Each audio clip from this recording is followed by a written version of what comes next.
Good evening, everyone, and welcome to another Rangers Review transfer special as we look to delve deeper into the incoming Colombian winger Oscar Cortes, closing in on a move to Rangers on loan with an option to buy in the summer from Racing Club Lens. I'm delighted to say we're joined by Lucas Colin, who contributes to a Lens podcast. He also works for the likes of Stats Perform and Canal Plus. He lives down there in London, but keeps a close eye on Lens. Lucas, how are you doing? I'm good. Thank you, Derek, for having me today to talk about Racing Club de Lens. It's always a pleasure. Yeah, has that been your team since you were a young boy, Lucas? Yeah. I come from the north of France. I live in London right now, but I used to go to the stadium when I was young with my grandfather. Yeah, fantastic. Here's something for you. I actually went to the stadium myself. I seen a Lens game back in 2003. They played Torpedo Kutaisi in a UEFA Cup qualifier, and I was actually travelling France, and I made it to the game. What an atmosphere that was, by the way. I've always kept a little bit of an eye on how they're doing. And of course, there has been some connections between Rangers and Lens down the years. Daniel Kuzan is one such player who played for both clubs. Oscar Cortes looks like he's going to be following in Daniel Kuzan's path. Lucas, what can you tell us about him? About Cortes, well, to sum up, he's a 20-year-old Colombian winger who arrived last summer at Lens.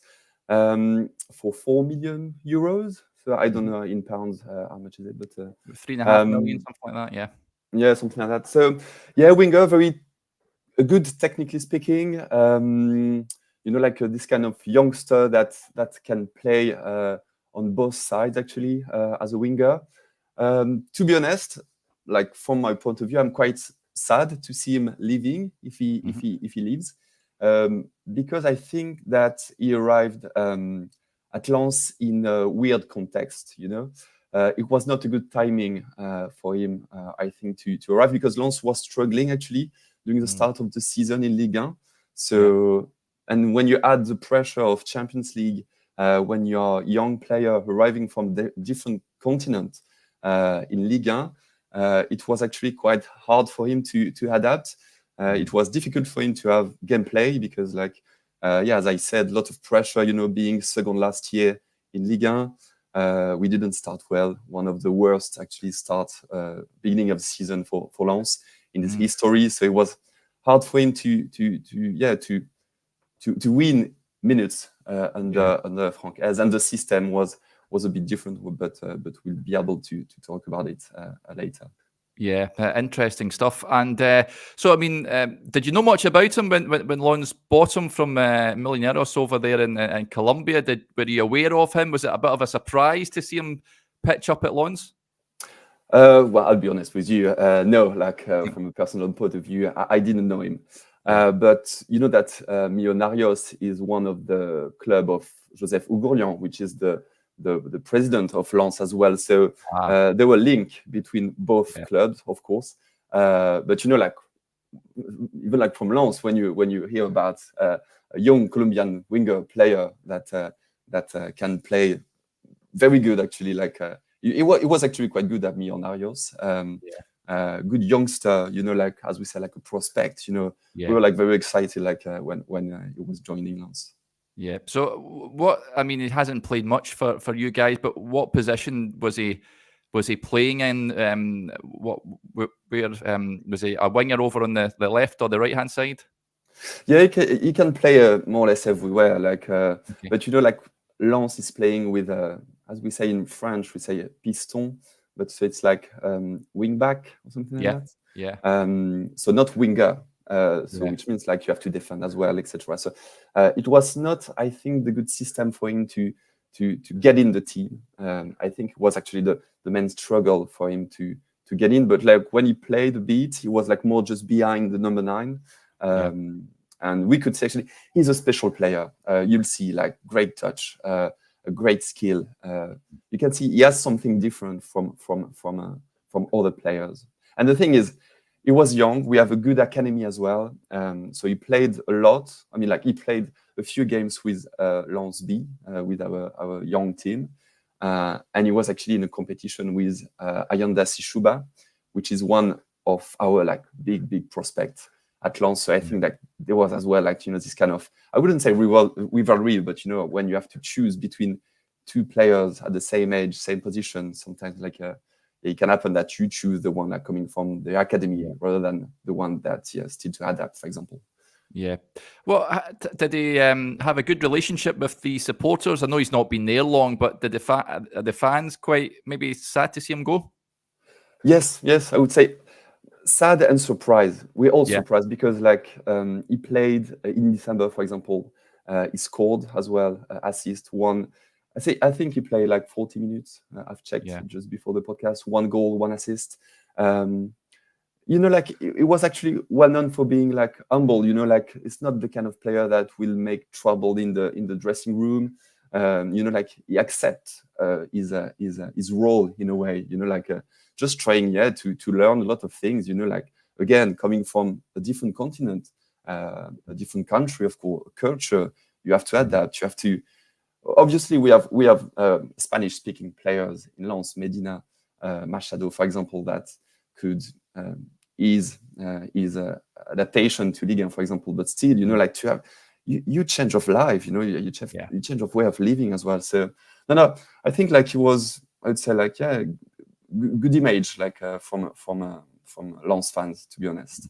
Rangers have it's reminiscent. Rangers do have a similar player who's came from he's an Ecuadorian midfielder from Los Angeles who's struggled with the culture and adjusting to life in Scotland, and it looks like he's going to be moving out as well. So it is tough, isn't it, Lucas, to come from South America? I'd imagine young guy, he's only 20 years of age, so it's going to take him a little bit of time to get used to, I guess, European culture. But you think Scottish football might be suited to that?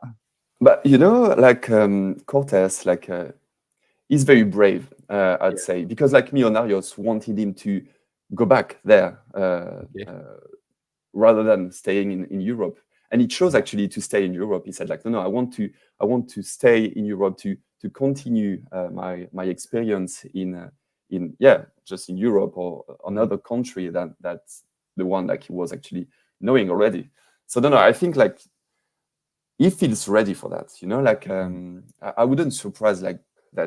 If you give him a little more time and love, because when you give love to this kind of Colombian player, they will give it back as well. So I'm pretty sure he can adapt to this kind of I would say championship or style of playing. Liga is very difficult for technical player because it's very strong, physical. I would say that Scottish style of playing will give him maybe more space to express himself. So to be honest, I look forward to see him playing if he's leaving. We will follow Scottish championship then. You and me both. I'm looking forward to seeing them in action. Are you surprised it's a loan to buy and it's not Lens don't want to bring him back in the summer? Yes. I'm surprised because it's I would say it's a big statement, but I feel I feel he was Joseph Ougorlian's choice at the very beginning, from one of his club to another one. And I think that Francaise was a bit, not upset, but Francaise wants to take back the control on the sporting side of things, Okay. So I think for him, I don't even know if he wanted Oscar Cortes when you arrived last summer. And as I said, it's just a matter of timing as well. You have Ayanda Sishuba, you have to choose between both. You want to keep Ayanda Sishuba's confidence as well. So I'm surprised that Oscar Cortes might leave for good. And I think that his value, for example, didn't decrease a lot. So it would be around 3.5 million or something like that, But I'm quite surprised, to be honest. Do you think his valuation, do you think Lens, how much do you think they might ask for? Just their money back, perhaps, €4 million? Or especially that Lens are a good seller. You know, like Yeah. they don't want to lose money on this kind of deal, Mm. because Oscar Cortes' value didn't drop much for sure. Yeah, interesting. But during his time, I know he never played much. Lucas, was he injured at any point? Was he had any spells on the sidelines? He got a small injury, a shin injury at some point, but Mm. yeah, it was just for a short period. No. Other than that, no. He was fit. He was fit. Yeah, I think he played more time with the second team. 3 goals, 1 assist yeah, for Lens B. No, but I'm surprised because I was expecting him to play more, doing mm, I would say right now, the thing is, we are on 29th of January yeah, today, it would be very difficult to replace him if we want to. So mm, it's yeah, you lose a player that you can't replace because unless we have someone very coming in the next 48 yeah. hours, there would be a surprise as well. So no, he was not injured. Good player, ready to play, and I Mm. think that you guys actually got a new few players as well that he can actually play with, Fabio Silva Yeah. and some players as well. Yeah, Fabio Silva joined, yep. So yeah, Monday one of as well, the I think. yeah. So there's a good few players that are arriving in this window at Rangers. So Mm. he will be one of a number. I was going to ask as well. I mean, is he a goal threat? You said that he's scored a few goals for the B team. Then is he a threat from strikes from on goal from the penalty area, outside the penalty area? He's actually very at his age, he's like a cold blood, very calm in the box, Yeah, very humble when he's playing. You can see that he has confidence, self confidence, yeah, but still wants to improve. Remember that he's just 20 years old, yeah. It's a um, kid. and so. Yeah. But again, I think he's brave. I think he can deal with the Mm. pressure, and at Lens, at Rangers, you have a big fans Yeah. community, a big atmosphere. Mm. But I say when you play at Lens and when you can score like that, when he scored, he was smiling. He was very enjoying this moment, and I'm pretty Yeah. sure he can be a player that you can love very quickly. Yeah, interesting. And what about you guys then? A good season last season. Had a difficult start to the season. What's the ambition for the rest of the season in League One, Lucas? Oh, that's a good question. To be honest, we want to reach Europe again. Yeah, Maybe not Champions League, but obviously it was difficult because we lost 2 big players. Fofana, Openda, hmm two of our main players. But that's why actually we started we struggled at the very beginning of the season because Eliwai arrived late during the transfer window, but things are actually going well right now. Ondiju, for example, scored this weekend a stunning goal. He was actually he came to Lens to replace in a way Seko Fana. So things are actually going quite back to normal now. Yeah, I think we did very well in Champions League. yeah, So we were proud as well. The players, they know each other quite well right now.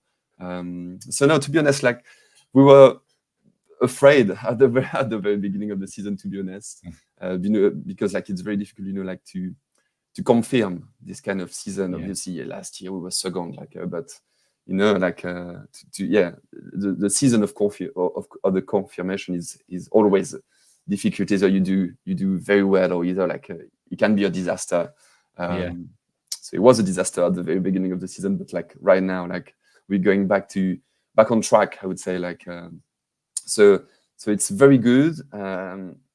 Eliwai is still struggling to find his position on the pitch, but when he starts a series of goal or scoring, will be nice for everyone, I think. Yeah, it certainly seems to be like Rangers season as well. They've certainly got it back on track. And of course, you're in the Europa League, but the two teams might meet each other if you take care of Yeah. Freiburg in the next round. Lucas, can you see Lons going quite far in that competition?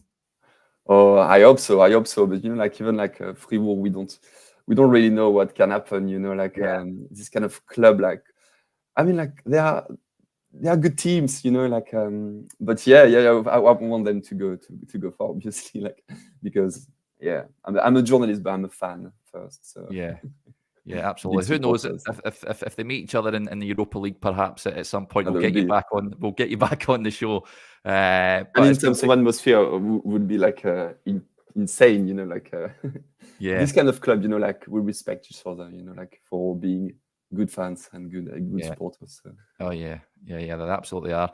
Super, Lucas. That was absolutely fantastic. Thank you very much for joining us and giving us a bit of insight into Oscar Cortes. I really appreciate it. Again, thank you very much for having me, and I can't wait to see what will happen next. Yeah. Thank you again, Derek. Yeah, fantastic. There you go, folks. Hopefully you enjoyed that. A bit of insight into Oscar Cortes. Just a reminder as well, we spoke to Stell for an insight into Yefty earlier on this morning. You can check that video out on the YouTube channel. We'll be back tomorrow morning. Myself and Stevie will be on for the morning briefing. We hope you can join us then. Until then, enjoy the rest of your Monday. Bye for now.